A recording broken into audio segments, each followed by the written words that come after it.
नमस्कार। मैं हूं आपका दोस्त आलोक कुमार। अभिवादन स्वीकार कीजिए मेरा। समाजवादी पार्टी के अध्यक्ष अखिलेश यादव, ध्यान से सुनिएगा। उत्तर प्रदेश के पूर्व मुख्यमंत्री अखिलेश यादव इन दिनों सैफई से 20 किलोमीटर की दूरी पर एक शिव मंदिर के निर्माण में लगे हैं। इस मंदिर का नाम है केदारेश्वर मंदिर। केदारेश्वर मंदिर के नाम से ही साफ हो रहा है ये उत्तराखंड के केदारनाथ मंदिर का रेप्लिका है, प्रतिकृति है। तकरीबन 50 बीघा का इलाका है जहां यह मंदिर का निर्माण चल रहा है। 2020 में इसका शिलान्यास खुद अखिलेश यादव ने किया था और निजी खर्चे से इस मंदिर का भव्य मंदिर जो तकरीबन 74 फीट ऊंचा है उसका निर्माण करवा रहे हैं। 7 साल का समय है। 2020 में शिलान्यास हुआ, इसका उद्घाटन 2027 में होगा। ठीक उसी ढंग से जैसे ताजमहल के निर्माण में 14 साल लगा था। मकराना से उसके लिए पत्थर मंगाया गया था, संगमरमर पत्थर हाथी से उन दिनों लाया गया था शाहजहां के दिनों में। अब वो हाथी से लाने की नौबत नहीं, बड़े बड़े ट्रकों में आ रहा है। कह रहे हैं इस मंदिर के निर्माण में न तो ईंट लगाया जा रहा है, न बालू लगाया जा रहा है, न छड़ लगाया जा रहा है, बल्कि पूरी तरह से पत्थर से इसका निर्माण कराया जा रहा है। तमिलनाडु के कन्याकुमारी में पत्थर तराश करके तैयार किया जा रहा है। वहां से बड़ी बड़ी वाहनों के जरिए इस मंदिर के लिए सफाई उस पत्थर को पहुंचाया जा रहा है और खास ढंग से ये मंदिर बन रहा है। खास कलाकृति का है, ठीक रेप्लिका है केदारनाथ मंदिर का, उत्तराखंड के केदारनाथ मंदिर। कहते हैं शिव शक्ति अक्षांश पे ये है। शिव शक्ति अक्षांश की जब बात करते हैं तो आप ऊपर से चले आइए, केदारनाथ से ले आइए, एक लकीर खींचिए नीचे तक रामेश्वरम तक चले आइए। उसी अक्षांश पे, शिव शक्ति अक्षांश पे केदारनाथ का मंदिर भी है, रामेश्वरम का मंदिर भी है। इसके अलावा देश के 6 बड़े महत्वपूर्ण मंदिर हैं वो भी इसी पर है।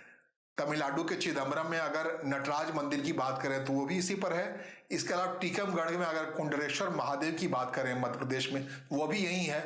इसके अलावा आंध्र प्रदेश के कुछ मंदिर इस पे, कपिलेश्वर की मंदिर है। इसके अलावा तेलंगाना के मंदिर है। तो कहते हैं बड़ा पावरफुल लाइन है ये।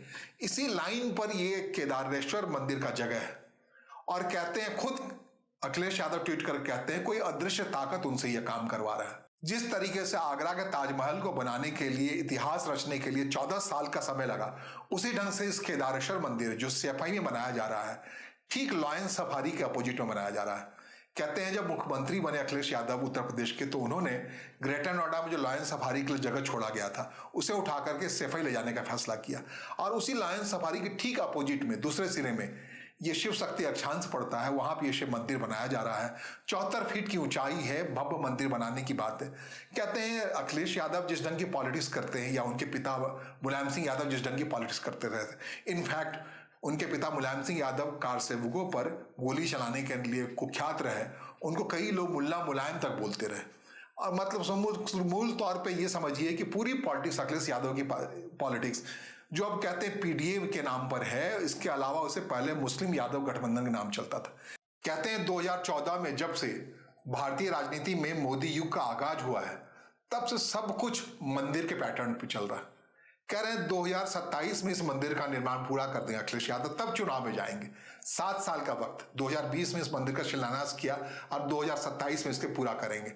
ठीक उसी अंदाज में ताजमहल की कल्पना की थी शाहजहां ने, 14 साल लगे थे उसको बनाने में। वो मकराना, राजस्थान के मकराना से हाथियों पर वहां के संगमरमर के पत्थर मंगवाया करते थे। इस मंदिर के बारे में यही है। ये तमिलनाडु के कन्याकुमारी में इस मंदिर को के पत्थरों को तराशा जा रहा है और वहां से बड़े बड़े वाहनों के जरिए केदारेश्वर पर पहुंचाया जा रहा है, सफाई पहुंचाया जा रहा है। सफाई के पास जहां इटावा में ये स्थापित हो रहा है वहां पहुंचाया जा रहा है। कह रहे हैं इस निर्माण में तकरीबन 100 मजदूर निरंतर लगे हुए हैं। 365 दिन की रोटी उन्हें मिल रही है। इसके अलावा 200 मजदूर कन्याकुमारी में इसके पत्थरों को तराशने में लगे पड़े और हर दिन का खर्च अखिलेश के पैसे से जा रहा है। जैसा कि हमने कहा कि मुल्ला मुलायम मशहूर थे, 3 बार के मुख्यमंत्री थे, कार सेवक पर गोली चलाने के लिए उनकी सरकार कुख्यात रही। इसके बाद अखिलेश यादव भी 1 बार के मुख्यमंत्री रहे हैं। उनकी पूरी राजनीति पीडीए के तहत पिछड़ा, दलित और अल्पसंख्यक के नाम पे चलती रही। पिछली बार 2024 में इसी पीडीए के सहारे उन्होंने छकाया है उत्तर प्रदेश की राजनीति में भारतीय जनता पार्टी को। अब उनका इरादा है कि इस मंदिर निर्माण के जरिए वो 2027 में मुख्यमंत्री की कुर्सी को पा लें।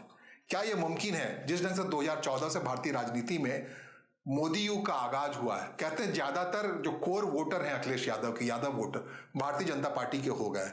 अखिलेश यादव को लग रहा है अगर मंदिर के प्लैंक पे वापस लौटेंगे वो, तो यही यादव वोटर उनकी तरफ वापस आ जाएंगे जो उनके पिता के ज़माने से उनके साथ है, या उनके पिता के ज़माने के जगाए हुए जो वोटर कम्युनिटी है वो एक बार फिर से अखिलेश यादव के रास्ते पे तब आएगी जब ये मंदिर निर्माण का कार्य पूरा होगा।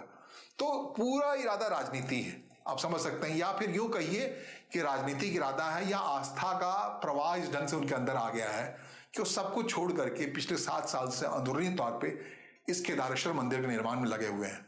बिल्कुल शिव शक्ति अक्षांश पे ये मंदिर है और लोगों के बीच आगाध श्रद्धा का मामला है, बहुत भीड़ जुट रही है।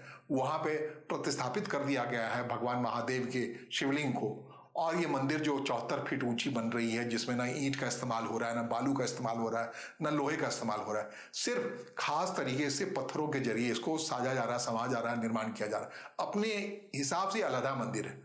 जो अखिलेश यादव अब तक साल बीतने को आ रहा है राम मंदिर के निर्माण हुए उसका उद्घाटन, वो अब तक वहां नहीं पहुंचे हैं। कहते हैं वो बार बार यहाँ जाते हैं, केदारेश्वर मंदिर अपने जाते हैं, वहां देखते हैं, निर्माण कार्य को देखते हैं, सब कुछ करते हैं।